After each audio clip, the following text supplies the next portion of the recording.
Hey, I'm Pretty Urban Witch here, and just wanted to remind everyone that we got a couple of retrogrades starting up here, and within the next couple of weeks. Mercury Retrograde is starting on June 18th, and Neptune Retrograde is going to be starting on June 22nd. This Mercury retrograde is going to be a relatively short one, so it's going to be a little bit intense, especially considering that it's already layered into the existing Mercury or the existing retrogrades that we're experiencing: Pluto, Saturn, Jupiter, and we're still in Venus. And then again, um, that's going to be starting, and Neptune retrograde is going to be starting directly after that. Couple things to know. I know a lot of people, even muggles alike, get kind of freaked out about Mercury retrograde, um, because that's one of the most noticeable ones, right? Any of the retrogrades really calls for us to do our own healing, and the reason why we recognize Mercury so often is, Mercury deals with moving parts, so we see the most disruption with a Mercury retrograde. Suddenly your plans don't work, suddenly you're having mechanical failures, suddenly communication doesn't work as fluidly as you'd expected it to. Um, a thing I hear all the time too is like suddenly people's exes are coming out of the woodwork. Stuff like this. Again, the thing to remember with your retrogrades is that anywhere that you feel blocked, that's the universe telling you, forget about this thing that you thought you were supposed to do. Pay attention to what needs to be healed during this time. Again, like during your retrogrades, and especially your Mercury retrogrades, this is a time for you to basically get double punch experience points on your healing card. You can heal really quickly. You can dig up old traumas and fix those old traumas in a very short, very intense amount of time. And it's not fun work, and it usually sucks. But avoiding it sucks worse, because when you avoid that kind of healing, you're leaving the path ahead of you littered with bullshit that you're going to have to stumble over, that's going to get in your way, that's going to fuck up relationships that you have, that's going to fuck up your way of life, basically, and trying to move forward clear. So when these retrogrades come up, if you actually do your healing, what you're doing is clearing out the path ahead of you so that you don't have to stumble over this bullshit as you try to progress and move forward.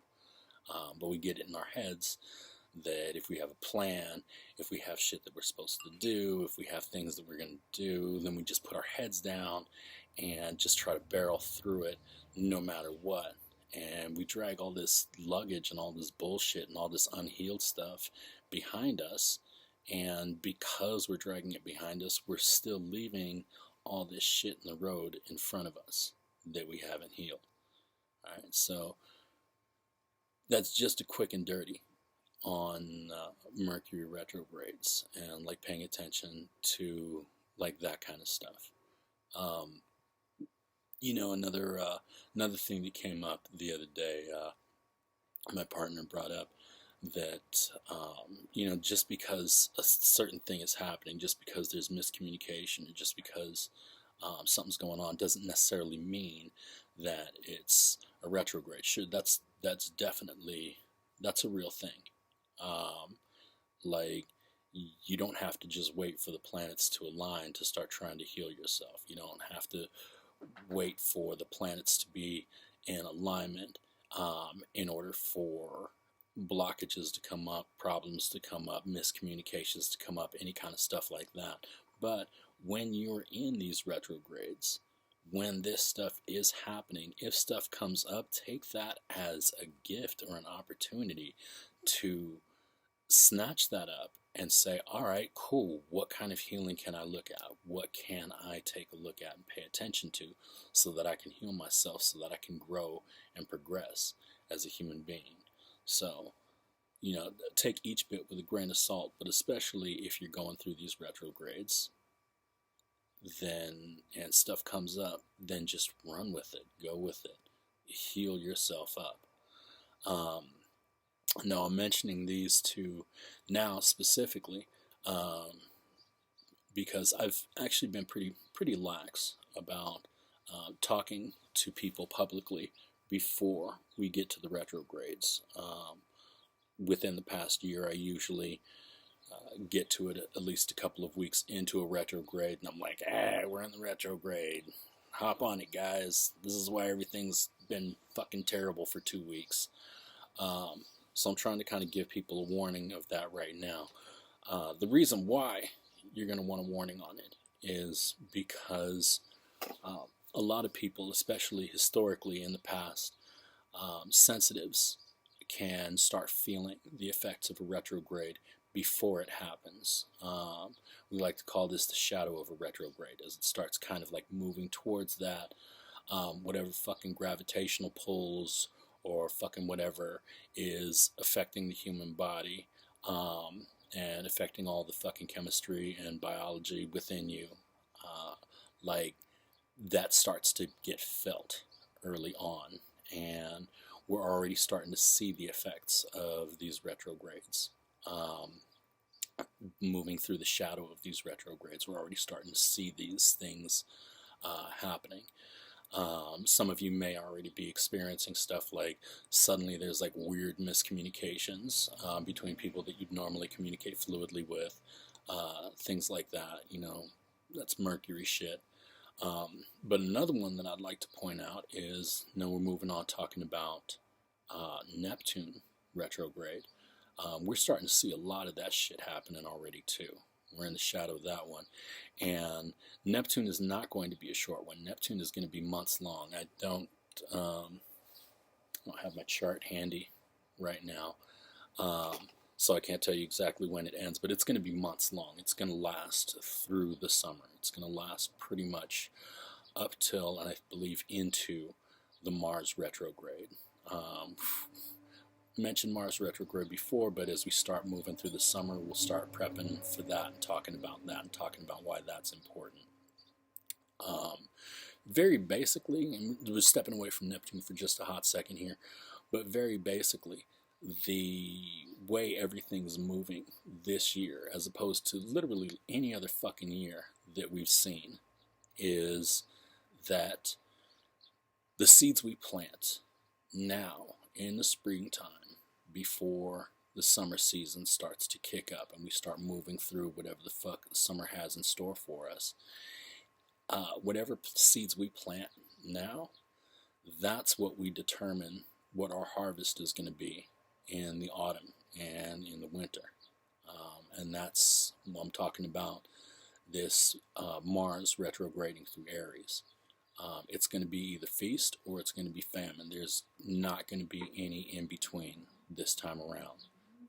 This is probably the most important year that we will ever see in our lives in terms of bringing about major change. Once this year is over, once this retrograde season is over, whatever we did or didn't shape is going to stay that way for a very, very fucking long time, probably beyond our own lifetimes. So if we don't want to set up future generations for bullshit, then we got to make sure that we're doing whatever we can here. So let's go back to talking about the Neptune retrograde. Now, the thing to pay attention to about Neptune is that basically Neptune is going to be pulling down the veil of illusions. All the bullshit that we have subscribed to our whole lives, all of the stuff that we have managed to not look at, all of that stuff is going to come bubbling to the surface. It's going to be very clear.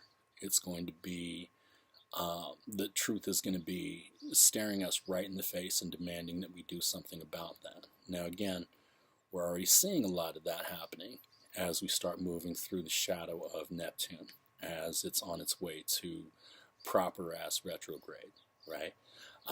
We're seeing that even just in your news feeds. Like, you take a look, there's a lot of people who are realizing that a lot of the issues that we've had going on as a people, as a species, as a society, as a culture, we're realizing that this stuff has just been kind of like going on, and it hasn't been dealt with. And there's a lot of us that realized as a kid, you know, well, if this shit is so bad, then how come the adults in our lives haven't dealt with it? Now we are those adults. Now the kids are looking at us, starting to grow up and like me, and like, well, if this shit's so bad, why aren't you guys fixing this shit? You know? We don't want to line them up with the same bullshit that we had to go through, that we have to go through, that we're still going through. Partly because we've also seen throughout entire lives, it's gotten worse, you know? It has gotten not even incrementally, but exponentially worse. And if it continues to get worse, it's going to be real fucked up by the time these kids are our age, by the time these kids are adults.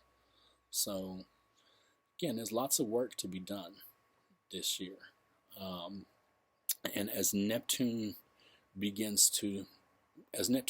takes on its retrograde and starts really moving into that power and that space of revealing the truth and pulling down the veil of illusions, it's going to be very important that we are there to stand next to these pieces of truth, to hold space for these pieces of truth. And I'm talking about sociopolitically, I'm talking about culturally, I'm talking about all this stuff that we've seen as a species. We are going to be paying attention to that, but also we're going to have to stand next to and hold space for our own truths as our own illusions come down, as the stuff that we've dealt with or that we haven't dealt with starts to come up to the surface, and pay attention to that kind of stuff. Even those of us that have really paid attention to trying to keep up on our own healing and our own growth and our own progression. Like I myself, like just this last week, I'm still uncovering old trauma that I haven't resolved properly. Now, a good working example of this, again, because this just came up last week, is that sort of sense that, you try to root out old trauma, and you try to find this stuff and dig it up and validate it so that you can get rid of it and get rid of the pain of it and then move on from it, right? So the place that I found this old trauma is in places where I had dug this stuff up and brought it to light, yanked it up out of the ground, brought it to light, looked at it, held space for it, and worked through healing that. And when I say work through healing that, I mean that daily work of, once you realize that a thing is problematic and that it's affecting your life, you change your thinking so that you're constantly paying attention to every decision that you make and saying, like, am I making this decision with a clear mind, or am I making this decision from a place of trauma, or trying to defend or protect myself against some kind of old trauma that is still haunting me, right? And I had done that with this particular thing, dug it up, looked at it, paid attention to it, did the daily exercises, paid attention to all of those choices, tried to move beyond it, tried to make better choices that weren't affected by that trauma. And then I came back to the same place and was like, why is this here? Why is this affecting me? Like, I thought I dug this up. I thought this was gone. And it's that the toxicity of that trauma had seeped into the soil. You know what I'm saying? Like, I mean, we're using analogies here, but this is the best way that I could try to illustrate this sort of stuff. So that soil there can't be used. I couldn't plant anything new there without it being affected by the trauma that had seeped into the soil from that thing that I dug up, from that thing that I pulled out. So like that's the kind of real tricksy shit that we're looking at, like in terms of like healing our own trauma and paying attention to that stuff. And this isn't just something that you could sort of back burner, because again, we're already seeing that truth is coming to light. We're already seeing the effects of Neptune as we're passing through the shadow of Neptune retrograde. We're already seeing people waking up and saying, wait the fuck a minute. Why is this still happening? How is this still happening? Why is this still going on? Right? And it's just going to get more intense as Neptune moves on. So, again, these are things that I just want you guys to pay attention to. Don't fear the Mercury retrograde. Don't fear digging into your own healing. Account for the fact that things are just going to get fucked up. Like I've told people already, like a few times, whatever scheduling you have coming up in the next month or two, don't schedule so tightly that if you get hit with this roadblock or this bump in the road of trauma that you suddenly have to heal through, that your schedule is so tight that you can't afford to do that, because that's just going to hurt yourself in the long run. Schedule your shit lightly enough where if you get hit and you're like, wow, fuck, I've got to spend the entire day holding space for this trauma and trying to realize where this comes from and realize how this affects my daily behaviors now. Give yourself that space. So don't schedule too tightly. Be ready for blockages and plans to get fucked up because of stuff like that. Be ready to, anytime you feel like you're being blocked somewhere, immediately turn your gaze from the shit that you're being blocked at to, okay, then what am I not paying attention to? Because that's ultimately what Mercury retrograde especially does. It stops you from looking at what you thought you were supposed to look at and says, what are you not looking at? What are you not paying attention to? So take a look at that. As Neptune starts to retrograde, pay attention to truths coming to light, to illusions going away, and being ready to hold space for that and be honest with that and be honest with how you interact with these truths coming to light, and be honest about how you interact with these illusions coming down. To be less obtuse, let's talk about the first time that you realized you held any kind of privilege over anybody else, right? Like, that's a fucked up, embarrassing place to fucking hold, and it's uncomfortable, and you don't want to hold that space, but you know that you have to. You know that in order for you to move past a place where you're standing closer to bigots, that you have to move past that, that you have to get through that uncomfortable shit. This is that same kind of stuff, but it's going to apply not just on a cultural or socio-political level, but it's also gonna affect on a very personal level, where you're gonna have to sit with that, where you're gonna have to hold space for that and say, well, this is fucked up, but the only way to heal through this is to go through this, to move through this so that you can move beyond it. Hope this shit makes sense. I'm doing like 9 different things this morning, and I haven't had nearly enough caffeine, and I'm already hitting the 20-minute mark on this fucking video. So, like I said, if you like what I'm talking about and you want to hear more and keep following, don't forget to like and subscribe. Also, if you appreciate the work that I'm doing and want to support me, please feel free to contribute to my Patreon account. Join up there and see what else we can offer through a different channel. In the meantime, please take care, and may blessings follow you.